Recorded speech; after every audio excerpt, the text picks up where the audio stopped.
Bonjour à tous.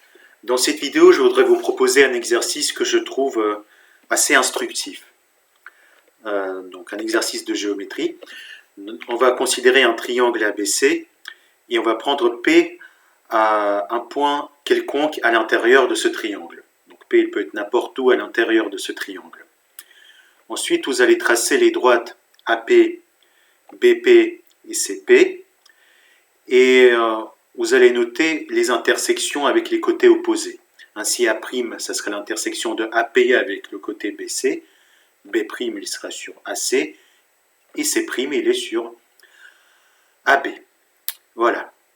L'objectif de l'exercice, maintenant, c'est de montrer la chose suivante, c'est de montrer cette formule-là. Le but, c'est de montrer que la somme de ces trois rapports vaut 1. Plus précisément que A'P sur A'A plus B'P sur B'B plus C'P sur C'C est égal à 1. Bien, maintenant je vous laisse quelques minutes pour réfléchir à cet exercice et mettez la vidéo sur pause et on se retrouve dans quelques minutes pour discuter de la solution.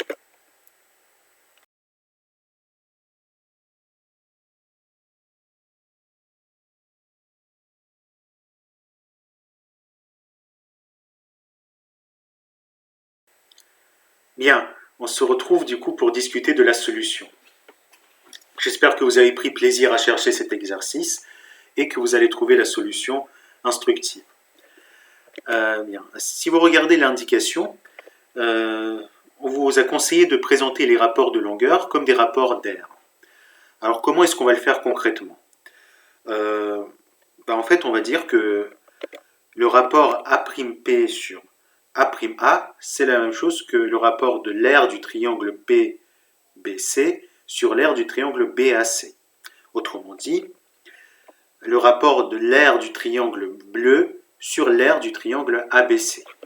Alors vous vous demandez peut-être pourquoi c'est vrai, pourquoi A'P sur A'A c'est égal à cet rapport d'aire. Pour cela, on va appliquer la formule du calcul de l'aire que vous connaissez tous, qui est que l'aire d'un triangle, c'est la base multipliée par la hauteur divisée par 2. Pour appliquer cette formule, on va devoir déjà tracer des hauteurs pour nos triangles. Traçons la hauteur issue de P du triangle BPC. La voilà, et on va noter D, le pied de la hauteur. Traçons la hauteur issue de A du triangle BAC. La voilà, et notons E, le pied de la hauteur. Bien, maintenant ce qu'on peut dire, en utilisant la formule que vous connaissez bien pour le calcul des aires, c'est que l'aire du triangle BPC, c'est la moitié de BC fois PD, et l'aire du triangle BAC, c'est la moitié de BC fois AE. Donc, le rapport des deux aires, c'est PD sur AE. Alors, nous, on voulait que le rapport des deux aires, ça soit A'P sur A'A. Là, on a obtenu PD sur AE. Ce n'est pas exactement les mêmes longueurs, mais si vous regardez bien, PD et AE, ce sont des segments parallèles, étant donné que les deux sont perpendiculaires à ABC. Donc on est tenté par utiliser le théorème de Thalès. D'après le théorème de Thalès, vous voyez que PD sur AE, c'est égal à A'P sur A'A, parce que PD et AE sont parallèles. Et donc là, c'est bon. On a le rapport des aires qui est égal au bon rapport des longueurs.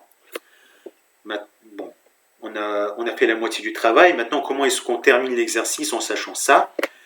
On prend notre somme des rapports de longueur qui nous intéressent et on la présente maintenant comme une somme de rapports d'aire. Autrement dit, elle se présente comme le rapport de l'aire du triangle bleu sur l'aire du triangle ABC, plus le rapport de l'aire du triangle vert sur l'aire du triangle ABC, et plus le rapport de l'aire du triangle rouge sur l'aire du triangle ABC. Donc ce qui est important, c'est que à chaque fois, on divise par l'aire du triangle ABC. Donc, chose qu'on peut écrire de cette manière-là. Autrement dit, notre somme de rapports, c'est c'est le rapport entre la somme de l'aire du triangle bleu, du triangle vert et du triangle rouge divisé par l'aire du triangle ABC. Or, vous voyez bien que si vous mettez ensemble le triangle bleu, le triangle vert et le triangle rouge, vous obtenez le triangle ABC. Donc en fait, cette somme-là, c'est égal à l'aire du triangle ABC. Et donc, l'aire du triangle ABC sur l'aire du triangle ABC, c'est 1. Bien, je vous remercie pour votre attention et j'espère que vous avez aimé la solution. Cet exercice, il y avait une idée intéressante dedans, c'est que vous pouvez peut-être réutiliser dans d'autres exercices, c'est que quand vous voyez un rapport de longueur, ça peut parfois être intéressant de le voir comme un rapport d'aire. Et quand vous avez des aires, ils sont plus faciles à manipuler que des longueurs parce que vous pouvez utiliser des arguments de type recollage et découpage des aires pour démontrer des formules. Bien, je vous remercie pour votre attention et on se retrouve dans une prochaine vidéo.